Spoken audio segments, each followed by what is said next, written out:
পিলখানায় বাবা মেজর মোসাদ্দেক যখন হত্যার শিকার হন তখন লাইকা পড়েন ক্লাস 1-এ। ভয়াবহ এই ঘটনার তখন কিছুই বুঝতেন না ছোট্ট লাইকা, কিন্তু গেল 15 বছরে একটু একটু করে জানতে পারেন কি ঘটেছিল তার বাবার ভাগ্যে। তারুণ্যে এসে বাবার হত্যার বিচার দাবিতে কণ্ঠ উঁচু করলেন তিনি। আমি 9 বছর বয়স ছিল আমার, এবং 9 বছর বয়সে আমি তখন আস্তে আস্তে জানতে পারি যে আসলে আমার বাবার যে মৃত্যুটা হয়েছে এটা সাধারণ মৃত্যু না। তখন আমার বয়স 14 বছর ছিল। আমি খুব ছোট ছিলাম না, খুব বড় ছিলাম না। হ্যাঁ, কিছুটা বোঝার মতন বয়স তখন ছিল। আর এখন যেহেতু এগুলো নিয়ে লেখাপড়া করছি, আরো অনেক কিছু জানছি, আমরা আরো অনেক কিছু এখন আসলে জানি, বুঝি। একটা সম্পদ দিয়ে কখনো কারো বাবা, কারো মা, কারো সন্তান হারানোর কষ্ট চাপা দেওয়া যায় না। আসসালামু আলাইকুম রহমতুল্লাহ। দেশ এবং দেশের বাইরে যেখান থেকে আজকের এই প্রতিবেদনে ক্লিক করছেন সকলকে জানাচ্ছি আন্তরিক শুভেচ্ছা এবং অভিনন্দন। সুপ্রিয় দর্শক মণ্ডলী, শেখ হাসিনা পদত্যাগের পর থেকে এখন পর্যন্ত আমাদের মনে অনেক কিছু কৌতূহল ছিল। আয়নাঘর এবং পিলখানা, যদিও আয়নাঘর সম্পর্কে অনেক অজানা তথ্য আপনারা ইতিমধ্যে জেনেছেন, কিন্তু পিলখানার হত্যাকাণ্ড নিয়ে এখন পর্যন্ত কোনো নিউজ আপনাদের সামনে প্রকাশ করা হয়নি, কারণ ফ্যাসিস্ট সরকার এটাকে ধামাচাপা দিয়ে রেখেছিল। 57 জন অফিসার এবং 17 জন কে নির্মমভাবে হত্যা করা হয়েছে। সে ব্যাপারে চাঞ্চল্যকর তথ্য, পিলখানায় কি ঘটেছিল, A to Z যত ধরনের প্রশ্ন আপনার মনে আছে আজকের এই ভিডিওতে জানবেন। এবং সেই সাথে যারা সেখানে শহীদ হয়েছেন তাদের মা, বোন, বাবা, মেয়ে, সন্তান যারা আছে সবাই সে ব্যাপারে চাঞ্চল্যকর তথ্য প্রকাশ করেছে। আমি মনে করি আপনি যদি পিলখানার হত্যাকাণ্ড সম্পর্কে A to Z সত্য বিষয় জানতে চান, আজকের ভিডিওটি আপনার জন্য। অনুরোধ করতেছি ধৈর্য সহকারে পরিপূর্ণ ভিডিওটি কন্টিনিউ করবেন। এই ক্ষমতালোভী এই হাসিনা কি করেছে আমাদের অফিসার ভাইদের সাথে এবং কিভাবে এই কালো নকশা এঁকেছিল পিলখানার হত্যাকাণ্ডের জন্য, এর পিছনে কারা দায়ী, কারা জড়িত, সকল কিছুর মুখোশ উন্মোচন হবে। চলুন পিলখানা সম্পর্কে A to Z বিস্তারিত জেনে আসি। তার আগে আপনাদেরকে বলতেছি, চ্যানেলে যারা নতুন আসছেন এরকম নিত্য নতুন আপডেট পেতে আমাদের চ্যানেলটি একটু সাবস্ক্রাইব করে দেবেন। চলেন প্রতিবেদনটি একাধারে না টেনে দেখতে থাকি। ওনার নেত্রী পিলখানায় আমার বাবা মাকে জবাই দিয়েছে। আমি যদি বেশি বাড়াবাড়ি করি আমাকেও তেমনি জবাই দিত। আমি ওই লোকের বিরুদ্ধে মামলা করবো না, কোনো জিডিও করবো না, কিন্তু আমি একটাই নিশ্চিত করবো, তার সন্তানকে শেখাবো বাবার নীতিটা যদি কখনো অর্জন না করো। 25শে ফেব্রুয়ারি 2009 সাল কি নির্মমভাবে হত্যা করেছে আসলে বলতে তো কষ্ট হয়। ড্রেনে আমাদের অফিসারদের লাশ ভেসে দিয়েছে, বডি মিউটিলেট করে দিয়েছে, ব্যান্ডেড দিয়ে খোঁচা দিয়ে শেষ করে দিয়েছে। আর বাবাকে কেমনে মারলো, আমার মার সাথে কি করছে। আসলে আমি সরাসরি বলে দিই, পৃথিবীর ইতিহাসে আমার মনে হয় না কোনো ইভেন্ট হয়েছে যেখানে একটা সিটিং প্রধানমন্ত্রী একটা বিদেশি রাষ্ট্রের সাথে ষড়যন্ত্র করে বাংলাদেশের রাজধানীর বুকে 57 সেনা অফিসার হত্যা করে। এই কারণে আমরা শহীদ সেনা দিবস দাবি করছি। এটার মধ্যে কিন্তু অনেক ইতিহাস, অনেক ইনফরমেশন কিন্তু এখনো প্রকাশ করা হয় নাই। আর ট্রায়ালের কথা একটা কথা বলি, তদন্তের কথা বলি। 15 বছরের ট্রায়াল তদন্ত আমরা মানি না, কারণ প্রধান যে হত্যাকারীর যে নির্দেশ দিয়েছেন সে তখন ক্ষমতায়, গণভবনে, সংসদে। খুনিকে আর নিজের বিচার করবে? মুখ বন্ধ করে দেখতে হয়েছে কেমনে সে তদন্ত ম্যানিপুলেট করলো, ট্রায়াল ম্যানিপুলেট করলো, ডাল ভাতের কথা বললো, ওই কথা বললো, নীরবতা পালন করে সহ্য করতে হয়েছে। আমরা সুষ্ঠু তদন্ত এখন দাবি করছি, সুষ্ঠু ট্রায়াল দাবি করছি। আকান সাহেবের মতো লোক না যে তদন্ত করে আওয়ামী লীগের নমিনেশন চেয়ে বসছে। আসলে বলেই দিই, মরলে মরছে, ডাজন্ট ম্যাটার। এই হত্যাকাণ্ডের সাথে জড়িত শেখ হাসিনা, ফাজলে নূর তাপস, শেখ সেলিম আর তাদের অনেক লোক আছে যাদের সাথে কমপ্লিসিট। আমি ক্ষমা চাইনি নয়, বলে দিলাম, এটা সত্য। আর ওই নাটক সাজানো, এই রহস্যময় আমরা আর চাই না। সাবেক প্রধানমন্ত্রী এই সরাসরি এখানে জড়িত, তাদের আইনের আওতায় আনার দাবিটা আমরা জানাচ্ছি। আর আমি ধন্যবাদ জানাইতে চাই এই নতুন প্রজন্মের মুক্তিযোদ্ধা, ছাত্র জনতা, যারা সাহস নিয়ে একটা স্বৈরাচারের হাত থেকে আমাদের মুক্তি করেছেন। আমি আন্দোলনে ছিলাম, আমি গর্ব করে বলতে পারি। এর থেকে আরো গর্ব জানেন কার করি? তীব্র সানা শহীদ লেফটেন্যান্ট কর্নেল রবি, যে শাহবাগের আন্দোলনে যে গুলি খেতে ওর বাবাকে হত্যা করে ফেললো, এখন ওর ছেলের গায়ে গুলি করবে। সেনাবাহিনীকে ধন্যবাদ জানাতে চাই, ছাত্র জনতার উপর গুলি না করে জনগণের পাশে ছিল। আমার আস্থা আছে যে সেনাবাহিনী দেশটাকে আগায় নিয়ে যাবে। এই কারেন্ট এবং গভর্নমেন্টের উপর আমরা আস্থা আছে। আমরা এখনো তো অবশ্যই বলতে পারছি না, বাট আমাদের আশ্বাস যে ওরা একটা সঠিক পদক্ষেপ গ্রহণ করবে সবকিছুর বিষয়। জনগণকে আহ্বান করব, আপনারা যেন সেনাবাহিনীর সাথে সহযোগিতা করেন, ইন্টারনাল গভর্নমেন্টের সাথে সহযোগিতা করেন। সুপ্রিয় দর্শক মণ্ডলী, ভিডিও চিত্রগুলো দেখলেন। আরও একটি গুরুত্বপূর্ণ ভিডিও আছে পিলখানাকে কেন্দ্র করেই, যারা শহীদ হয়েছেন সেখানে তাদের পরিবারের পরিজনরা, তার মেয়ে সন্তান, তার স্ত্রী, তার আত্মীয় স্বজনরা কি বলতেছে সে ব্যাপারে বিস্তারিত জেনে আসি। আপনারা কখনো বিডিআর বিদ্রোহ কথাটা লিখবেন না। এটা কোনো বিদ্রোহ ছিল না, এটা খুব পরিষ্কার ভাবে এখন বোঝা যাচ্ছে, সবাই বুঝতে পারছে। কিন্তু বারংবার এটা লিখার ফলে, বারংবার এটা বলার ফলে এই হত্যাকাণ্ড শব্দটা কিন্তু হারিয়ে যাচ্ছে। হ্যাঁ, আমি যখন কথা বলি আমি কিন্তু কখনো কাউকে বলি না যে আমার বাবা মারা গেছেন, আমার বাবা he has passed away, he is dead, he is diseased. No, he was killed, he was assassinated. Let this be on record. হ্যাঁ, আচ্ছা, আমি কখনো আসলে কোথাও সংবাদ মাধ্যমে কথা বলার সময় কোনো স্ক্রিপ্ট রেডি করে আসি না, কখনো প্রিপারেশন নিয়ে আসি না। আপনাদের সাথে আমার কবরস্থানে দেখা হয়, সেই দিনগুলো আসলে আমাদের জন্য খুব ইমোশনাল থাকে। আমরা আমাদের বাবার মৃত্যুবার্ষিকীর দিন আপনাদের কিছু কথার জবাব দেই, আপনারা আমাদের অনুভূতি জানতে চান, আপনারা বিচার হয়েছে কিনা জানতে চান। তখন আসলে এই কথাগুলো বলাটা আমাদের জন্য খুব কঠিন। হ্যাঁ, আমরা গুছিয়ে বলতে পারি না। 15 বছর পর আমরা এখনো বলতে পারি না। তখন আমার বয়স 14 বছর ছিল, আমি খুব ছোটও ছিলাম না, খুব বড়ও ছিলাম না। হ্যাঁ, কিছুটা বোঝার মতন বয়স তখন ছিল। আর এখন যেহেতু এগুলো নিয়ে লেখাপড়া করছি, আরো অনেক কিছু জানছি, আমরা আরো অনেক কিছু এখন আসলে জানি, বুঝি। ঠিক আছে, তো এটা একটা অবশ্যই একটা শোকাবহ পরিবেশ। তারপরও আমি সংবাদ মাধ্যম কর্মী আপনারা যারা আছেন, আপনাদেরকে আমি শুভেচ্ছা জানাতে চাই যে এতদিন হয়তো আমাদের সাথে আপনাদেরও বাক স্বাধীনতা ছিল না। হ্যাঁ, সঠিক সংবাদটাকে প্রচার করার স্বাধীনতা আপনাদেরও ছিল না। তাই আপনাদেরকেও আমি সাধুবাদ জানাই এবং আপনাদের কাছে আমি আহ্বান জানাই যে আপনারা এখন থেকে অবশ্যই যে কোনো সংবাদ যখন আপনারা প্রচার করবেন তার আগে আপনারা জানবেন, আপনারা বুঝবেন, সহমর্মিতার সাথে একটা সংবাদ আপনারা প্রচার করবেন। হ্যাঁ, এই কথাটা কেন উঠে আসলো, গত 15 বছরে আমরা আনফরচুনেটলি সংবাদ মাধ্যমেই হোক, পত্রপত্রিকায়, টিভিতে বিভিন্ন সময় কিছু অপপ্রচার এবং মানে মিথ্যা সংবাদ প্রচারের কারণে আমাদের কিন্তু প্রত্যেকটা পরিবারের প্রত্যেকটা সদস্যের, আমার ভাই বোনরা যারা এখন ছোট, তারা হয়তো তখন সেই মেমোরিটা হয়তো তারা পাননি। আমরা যারা মাঝামাঝি সময় ছিলাম আমরা কিন্তু পেয়েছি। আমাদের মা বাবাদেরকে, মানে আমাদের মাদেরকে, আমাদের আন্টিদেরকে কিন্তু আমরা প্রচুর জায়গায় হেনস্থা হতে দেখেছি। ঠিক আছে, একটা মৃত্যু হওয়ার পরে খবরের শিরোনাম এটা হওয়া উচিত না যে তারা সরকার থেকে কতটুকু ক্ষতিপূরণ, কতটুকু টাকা, কতটুকু জমি, কতটুকু সম্পদ পেয়েছে। একটা সম্পদ দিয়ে কখনো কারো বাবা, কারো মা, কারো সন্তান হারানোর কষ্ট চাপা দেওয়া যায় না। আমরা যেন এই ব্যাপারে একটু মাইন্ডফুল থাকি। ঠিক আছে, এখন যাদের আত্মত্যাগের কারণে, যাদের রক্তের বিনিময়ে আমরা আসলে এই বাক স্বাধীনতাটা পেয়েছি, এতদিনে কথা বলেছি, আজকে আরেকটু নির্ভয়ে কথা বলতে পারছি, তাদের প্রতি অসম্ভব শ্রদ্ধা, তাদের বাবা মা, তাদের ভাই বোন, তাদের বন্ধু বান্ধব, সবার প্রতি আমাদের সহমর্মিতা। আজ আমি স্মৃতিচারণ এখানে করছি না, আজকে আমি মনে করি যে আমি আরো অনেককে ফ্লোর দিতে চাই, অনেকে আমরা কথা বলবো, আমরা তাদের মুখ থেকে শুনবো। আমি শুধু আমার জার্নালিস্ট যারা আছেন এখানে, আমি শুধু তাদের প্রতি আমার কিছু কথা বলে যেতে চাচ্ছি। আপনাদের সবাইকে অনেক ধন্যবাদ। Thank you. আসসালামু আলাইকুম। অনেক ধন্যবাদ। আমরা একটু এই আনুষ্ঠানিকতাটা একটু শেষ করে নেই। আমি রিকোয়েস্ট করব রাকিন এবং কার্ল মুজিব, মিসেস আন্টি একটু এখানে বসবেন। আমরা আনুষ্ঠানিকভাবে যে প্রেস কনফারেন্সে যে আমাদের দাবি দাওয়াগুলো, এই বিষয়টা আমরা একটু এই মুহূর্তে বসবো। এটার পরে আমরা আবারও শহীদ পরিবারের কাছে চলে যাব।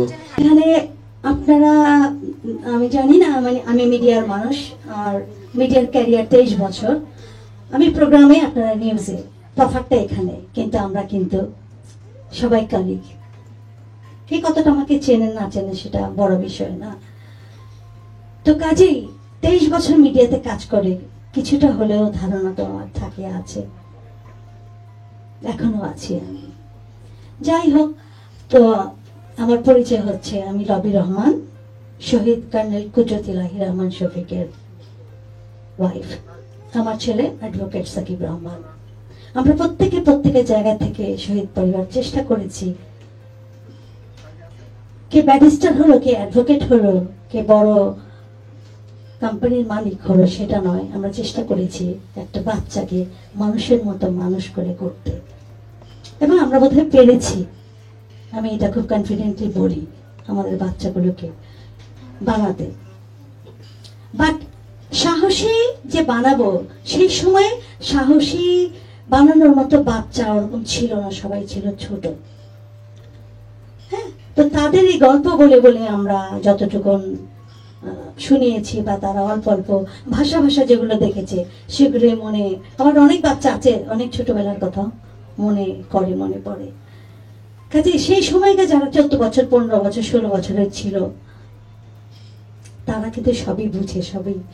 কিন্তু আপনারা এখন বলবেন যে এতদিনে এসেছেন, এমনি তো আমার খুব কষ্ট হয় যে প্রথম ডেথ অ্যানিভার্সারিতে আমরা যত মানুষ দেখেছিলাম, আস্তে আস্তে মিডিয়া থেকে শুরু করে আমাদের মানুষগুলো কমে যাচ্ছিল। আমাদের বলতে যারা আমাদেরকে ভালোবাসত, জনসাধারণ, সেই জনসাধারণরা কি আমাদেরকে এখন ভালোবাসা কমিয়ে দিয়েছে, না আমাদের সাংবাদিক ভাইরা কমিয়ে দিয়েছে? এই জন্য হয়তো কমেছে যে তারা তাদের লেখার মতো কোনো কিছু পায় না। প্রতি বছর একটাই জিনিস যে আমরা বিচার চাই, আমরা এটা চাই। এই 15টা বছর আমরা একটা, আমাদের দাবি দেওয়া খুবই কম। আমার পরেই তারা আসবে, আমরা কি চাই, আমাদের হিসাবের খাতা খুলে আমরা বসে থাকি নাই যে আমরা এটা এটা চাই, সেটা সেটা চেয়েছি, ওটা করেছি, ওটা পেয়েছি। কিন্তু প্রথমেই যেটা ও বলে গেল, আমাদের একটা বাচ্চা, প্রথমেই আমাদের জিজ্ঞেস করা হয়, এটা আমাদের জন্য খুব এম্বারাসিং একটা জিনিস যে ভাবি কত টাকা পেলেন, কি পেলেন? তখন মনে হয় কি সব যা পেয়েছি দিয়ে দিই, আমার হাজবেন্ডটাকে এনে দাও। যখন যা যায় সে ছাড়া কেউ এটা বুঝতে পারে না। তো এতগুলো বিষয়ের বলার কারণ হচ্ছে, প্লিজ ভাইরা, এটা খুব সেন্সিটিভ একটা ইস্যু। এটা কোনো সিনেমার প্রমোশন না, নাটকের প্রমোশন না, গান না, নাচ না, কোনো না, চলচ্চিত্রের কিছু না। কাজে যেটাকে আমরা খুব সুন্দরভাবে গুছিয়ে একটুখানি সুন্দর হয়, যে যত লিখতে পারেন ওরকম ভাবে লিখবেন। আপনাদের কাছে অনুরোধ, আপনাদের কাছে আমাদের বিশ্বাস, আমাদের শ্রদ্ধাবোধ, আমাদের যে আস্থাটুকু আছে সেইটুকুন যেন আপনারা লিখেন। এর চেয়ে বাইরে বেশি কিছু লিখেন না, কারণ আমাদের এজেন্ডা আছে। আমরা কি কি বলবো আপনাদের কাছে, আমরা প্রত্যেকটা পেপারই পড়বো, প্রত্যেকটা টেলিভিশনই দেখবো। আমরা যদি দেখি আমরা বলা যেটা বলিনি সেগুলো আসছে, সেটা কিন্তু আমরা অনেক কষ্ট পাবো। এই 15 বছর অনেক কষ্ট করেছি। আমরা চাই না আমাদের ভাইরা আমাদেরকে এডিশনাল কষ্টগুলো দেখ। এটা আপনারা প্রমিস করেন আমাদের কাছে। অতিরঞ্জিত কোনো কিছু লিখবেন না প্লিজ, কারণ আমি তো জানি আমি মিডিয়ার মানুষ। হ্যাঁ, আমি আপনাদের কাউকে ছোট করছি না, কাউকে ছোট করছি না। ওই যে বললাম, আপনাদের প্রতি অনেক আস্থা, অনেক বিশ্বাস, অনেক শ্রদ্ধা নিয়ে আমরা আজকে আপনাদেরকে ডেকেছি। শুধু আমাদের যা বলবো সেই কথাগুলো যেন আপনাদের মাধ্যমে, কারণ আপনারাই মাধ্যম। আমি রান্না করে করে আমার হিস্ট্রিতে বলতে পারবো না, পারবো না। কাজে আপনারাই আমাদের মাধ্যম, আপনারাই আমাদের সব। আমার বিশ্বাস এখানে নিশ্চয়ই কারো না কারো আত্মীয় আছে, বাট আপন বোন কেউ নেই। আজ থেকে ভাবেন যে আমরাই আপনাদের আপন বোন। সেটা ভেবে অন্তত আমাদের সম্পর্কে আমরা যা চাই সেটাই লিখবেন আপনারা, এইটুকুনি আমরা আশা করব। Thank you so much. সবাই ভালো থাকবেন, সুস্থ থাকবেন, এবং আমরা যেন নিউজগুলো পড়ে আত্মার শান্তি পাই। শুধু আমরা কেন, এই যে 57টা বা 74টা কভার্সের ভেতরে যে আত্মাগুলো আছে তারাও যেন শান্তি পায় আপনাদের এই সুন্দর রিপোর্ট দেখে। আমরা শহীদ পরিবারবর্গ মনে করি যে পূর্বে যে সমস্ত তদন্ত হয়েছে সেই সকল তদন্তের রিপোর্ট পাবলিক করতে হবে। 2, ন্যায় বিচারের আলোকে আমরা শহীদ পরিবারবর্গ মনে করি যে হাইকোর্ট ডিভিশনের রায় মোতাবেক 3 জন জজ যে ইনকোয়ারি কমিশনের কথা বলেছে, অবিলম্বে সেই ইনকোয়ারি কমিশন গঠন করতে হবে। এতে আমরা মনে করি যে পর্দার আড়ালে রয়ে যাওয়া ষড়যন্ত্রকারীদের নাম বেরিয়ে আসবে। 3, অফিসিয়াল গ্যাজেট করে 25শে ফেব্রুয়ারিকে শহীদ সেনা দিবস হিসাবে ঘোষণা করতে হবে এবং গ্যাজেটে শাহাদাত বরণকারী সকলকে শহীদের মর্যাদা দিতে হবে। 4, 25শে ফেব্রুয়ারি শোক দিবসকে ঘিরে গোটা দেশ জুড়ে জাতীয় পতাকা অর্ধনিমিত রাখতে হবে। 5, এই নৃশংস বর্বর পিলখানা ট্র্যাজেডিকে স্কুলের পাঠ্য বইয়ে সিলেবাসে অন্তর্ভুক্ত করতে হবে। এতে আগামী প্রজন্ম জানতে পারবে কি ছিল এই সকল শহীদদের ত্যাগ।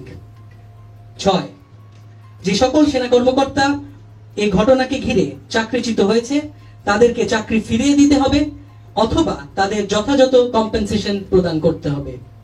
এবং আমাদের শেষ দাবি হলো নির্দোষ কোন বিডিআর জওয়ানকে কোনোভাবেই যেন সাজা দেয়া না হয়। অনেক ধন্যবাদ। আপনাদের যদি বিশেষ করে এনকোয়ারি কমিশন, আমি বুঝতে পারছি যে আপনাদের সাংবাদিক বন্ধু বান্ধবের হয়তো বা আপনাদের এনকোয়ারি কমিশন অথবা লয়ের সাইডটা নিয়ে প্রশ্ন থাকবে। একজন অ্যাডভোকেট হিসেবে আমি চেষ্টা করবো আপনাদের প্রশ্নের উত্তর দিতে, যদি কিনা এই মুহূর্তে আপনাদের প্রশ্ন থাকে, আর না হলে আমরা আবারও শহীদ পরিবারদের দিকে চলে যাব। সুপ্রিয় দর্শক মণ্ডলী, আয়নাঘর নিয়ে অনেক কিছুই শুনছেন, কিন্তু পিলখানায় যেটা হয়েছে সেটা একদম পরিকল্পনা করে হত্যা করা হয়েছে। আজকে যদি তারা জীবিত থাকতো, জীবনেও এই স্বৈরশাসক 15 বছর পর্যন্ত ক্ষমতায় টিকতে পারতো না। তার মানে আপনি যখন নির্বাচিত হয়েছেন, আপনার পরিকল্পনা ছিল, আপনি বারবার বলছেন যে 2040 সাল পর্যন্ত আপনার চিন্তা ভাবনা ছিল লুটপাট করে সব কিছু ধ্বংস করে দিয়ে বাংলাদেশকে বিক্রি করে দিয়ে সবাই আমরা বিদেশে পাড়ি জমাবো, বেগম পাড়া করছেন। তো এই যে পিলখানার যে হত্যাকাণ্ডটি চালিয়েছে ফ্যাসিস্ট হাসিনা, এই গণহত্যা, হেফাজতের বিচার, আপনার পিলখানার বিচার, এইগুলোর বিচার শেখ হাসিনাকে করতেই হবে। তার এই যে দুর্নীতি, নির্মম নির্যাতন মানুষের উপরে, সাধারণ মানুষ আসলে এক প্রকার জন উত্থান আপনি যদি ধরেন, এবং আল্লাহ পাকের মদত অবশ্যই ছিল যে মালিকের ধরা বড় কঠিন, এটা ধরা হয় নাই। আল্লাহ তো তাকে শুধু পদত্যাগ করাইছে, কিন্তু তার এইভাবে পালিয়ে গিয়ে থাকা, তারপরেও আপনারা অডিও কলে শুনছেন তার জবান মনে হয় নরম হয় না, তার কথা সুর চেঞ্জ হয় না। সে বলে আমি ভয় পাই নাই, পালাই নাই, কিন্তু আমি কষ্ট পাইছি। আমার ছাত্রলীগের নেতাকর্মীকে ঝুলিয়ে রাখা হয়েছে, আমার পুলিশ প্রশাসনকে ঝুলিয়ে রাখা হয়েছে, এই জন্য আমি কষ্ট পেয়ে দেশ থেকে চলে আসছি। সে নাকি চলে গেছে, তাকে নাকি চলে যেতে বাধ্য করা হয় না। চিন্তা করছেন কত বড়, মানে এরে আর কিছু বলতে মন চায় না আমার, প্লিজ, আমি আর বলতে পারি না। এত বড় নির্লজ্জ বেহায়া মানুষ কেমনে হয়? ছাত্রদের সাথে বসতে বলে আমি কি করছি, আমি জাতির কাছে বিচার চাই, আমাকে কেন পদত্যাগ করতে বলে। কেন পদত্যাগ করতে বলে জানেন না? পিলখানায় কি করছেন 2009, 2013 5ই মে শাপলা চত্বরে কি করছেন, 2024 জুলাইয়ে কি করছেন, আয়না ঘরে এত মানুষকে কি করছেন, এই ডিবি হারুন কি করছে রফিকুল ইসলাম মাদানির সাথে, এগুলা মানুষ এত তাড়াতাড়ি ভুলে যায়। আর এই যে সাখাওয়াত হোসেন সাহেব, তিনি বলে মানুষ আস্তে আস্তে ভুলে যাবে, আপনারা দল গোছান, আবার তাকে নির্বাচনে নিয়ে আসবে। মানুষ এত তাড়াতাড়ি ভুলে যাবে? পিনাকি ভট্টাচার্যের একটা কথা মনে পড়তেছে, ভিডিওতে দেখলাম, তিনি বলছে গান, গজল, কবিতা, দেওয়ালিকা সব কিছুতে, গেমস সব কিছুতেই স্বৈরশাসকের ওয়েবসাইট বানিয়ে স্বৈরশাসকের যত নির্যাতন নিপীড়ন জনগণ সহ্য করছে সব কিছু সেখানে করে রাখা হোক, যাতে সাধারণ আমাদের যারা প্রজন্ম, পরবর্তী প্রজন্ম আসবে, তারা যেন জানে যে ফ্যাসিস্টের বিরুদ্ধে আমরা কিভাবে লড়াই করেছি, কিভাবে সংগ্রাম করেছি। এই নির্মমতা শেষ কোথায়? শেষ হয়েছে 2024 আগস্টের 5 তারিখে। জুলাইয়ের কিন্তু 30 তারিখ না, 35 জুলাই, 36 জুলাই। তো যাই হোক, পিলখানার এই হত্যাকাণ্ডর বিচার দাবি করছি এবং সঠিক তদন্ত করে সকলকে আইনের আওতায় আনার দাবি জানাচ্ছি। আজকের ভিডিও পর্যন্তই। ভালো থাকবেন, সুস্থ থাকবেন। আসসালামু আলাইকুম রহমতুল্লাহ বরকাত।